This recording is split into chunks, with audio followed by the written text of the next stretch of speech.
dentro dessa necessidade, às vezes, que se tem de se transformar a operação de uma pessoa física para uma pessoa jurídica, então há uma demanda muito grande por esse tipo de serviços para o produtor do agro.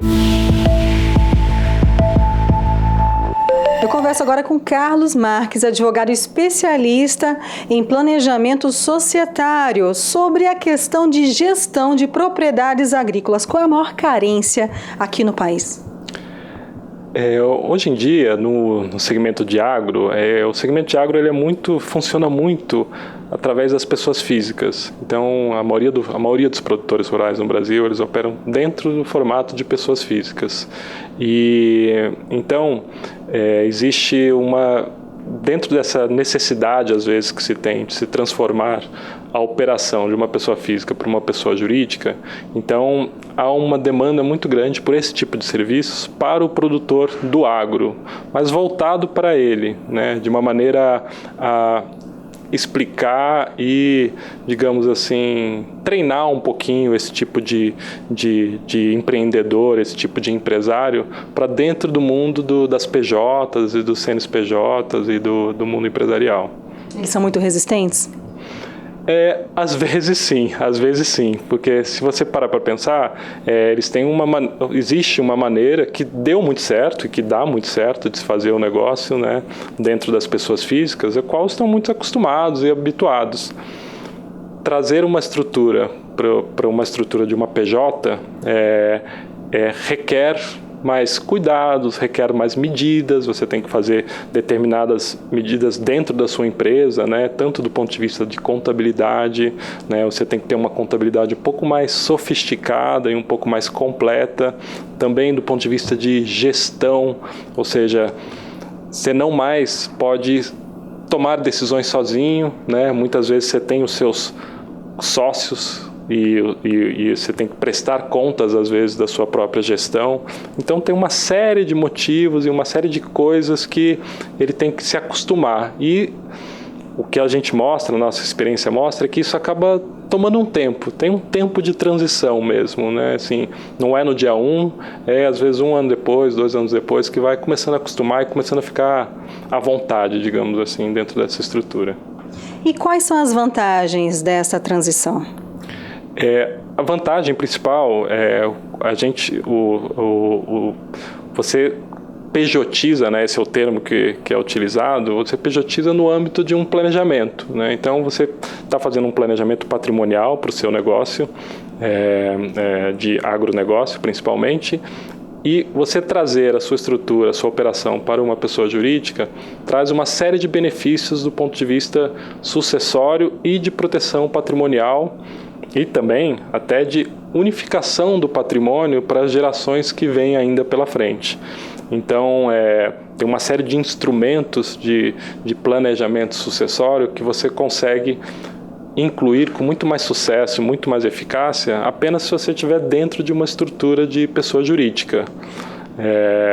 Por outro lado, trazer para a pessoa jurídica tem também impactos tributários e impactos fiscais, que aí está a maior resistência, sem dúvida, né? Porque a carga tributária e a maneira que os tributos incidem, principalmente o imposto de renda, ele é muito diferente do que estão acostumados na pessoa física. Então, em geral, não são todos os casos, mas em geral o impacto tributário é maior. Então, certamente essa é a maior resistência. As exigências tributárias para a pessoa física, no caso do produtor rural, são bem menores do que uma pessoa, por exemplo, que mora numa cidade, tem uma outra atividade, é um profissional liberal, não é? Sem dúvida, sem dúvida. Até porque, como a atividade rural é uma atividade que sempre foi tipicamente feita através do indivíduo, então já existem regramentos diferentes e exatamente de uma maneira a incentivar esse tipo de operação e incentivar a produção rural, que numa economia como a nossa é a base realmente propulsora da economia, produtos primários e tudo mais, né? Agora, como é que é esse trabalho de convencimento e há algum case dessa transição ter resultado em novas possibilidades de negócios para o produtor rural? Sem dúvida, sem dúvida.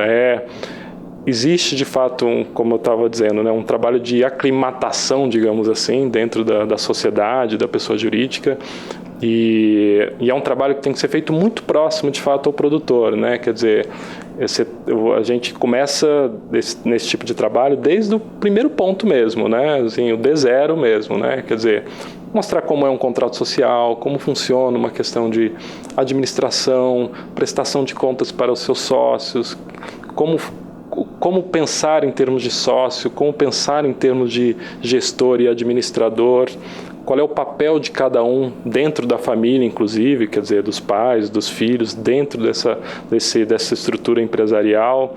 Então, realmente é um trabalho que a gente gosta de estar muito próximo, até para que ele se sinta confortável e a estrutura funcione, porque a ideia de você fazer um planejamento e montar uma estrutura é que ela seja, assim, se não para sempre, mas pelo menos um trabalho a muito longo prazo. Então ela tem que funcionar, tem que rodar. E para funcionar, realmente a gente tem que acompanhar de perto essa aclimatação, explicação de como funciona no dia a dia. Não adianta chegarmos, mostrarmos a estrutura e depois não mostrarmos como é no dia a dia, a operação diária, que esse é o maior desafio de fato. Essa pergunta que eu iria fazer, a abordagem com o produtor rural é toda especial, não é? Sem dúvida, sem dúvida. É um cliente muito diferente do cliente do empresário, digamos, urbano, né, em contraposição, né, porque ele tem uma maneira de operar muito específica, então tem esse pouco hábito dentro das pessoas jurídicas.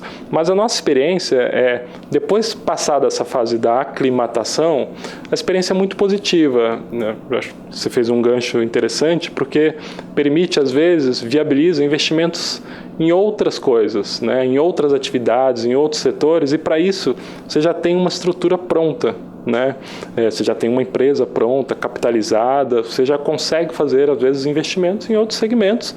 E também, e essa é outra vantagem, facilita muito para você, às vezes, captar recursos no mercado também. Quer dizer, as próprias instituições financeiras e os próprios financiadores do mercado, os agentes, veem com muitos bons olhos, porque você tem uma estrutura mais firme, mais sólida do ponto de vista empresarial, então facilita, às vezes, dar ao produtor acesso a fontes de recursos que, às vezes, ele não tinha estando na pessoa física.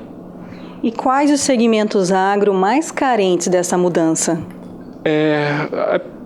Pela nossa experiência, dentro da produção de grãos, em geral. Então, arroz, milho, soja e tudo mais, é onde, porque é a atividade mais de plantação mesmo, né? Então, é onde a gente vê, principalmente, um pouco na pecuária também. Os empresários do campo, eles ficam preocupados com o valor de consultorias como a que vocês prestam? Ah, sem dúvida, sem dúvida. Acho que isso é comum a todos. Eles choram muito também, né? Um pouquinho. Mas isso é comum a todos os clientes, não tem diferença, né? Então, e é interessante também, porque como é um trabalho que nunca foi feito para ele não sabe exatamente o que esperar e não sabe como medir o resultado, né? É diferente de outros tipos de serviços que às vezes são contratados, que ele tem uma noção muito clara. Esse tipo de serviço não existe essa medição. Então, o nosso grande desafio é realmente convencê-los de antemão o benefício que é trazido. Então, muitas vezes, o que a gente oferece é trabalhar a conta-gotas, digamos, né? Vamos fazer um pedacinho aqui, só para você ter um gostinho do que é o trabalho e entender onde a gente vai chegar no final. Mas depois que essa compreensão é adquirida, em geral, existe uma boa aceitação, porque os efeitos, há benefícios financeiros diretos para a família, né? E há também, isso principalmente, benefícios indiretos, que é a preservação do negócio, a preservação do patrimônio que sustenta aquela família. Carlos, muito obrigada pela sua participação aqui para a Ducascope TV. Muito obrigado. Luciane Miranda para a Ducascope TV.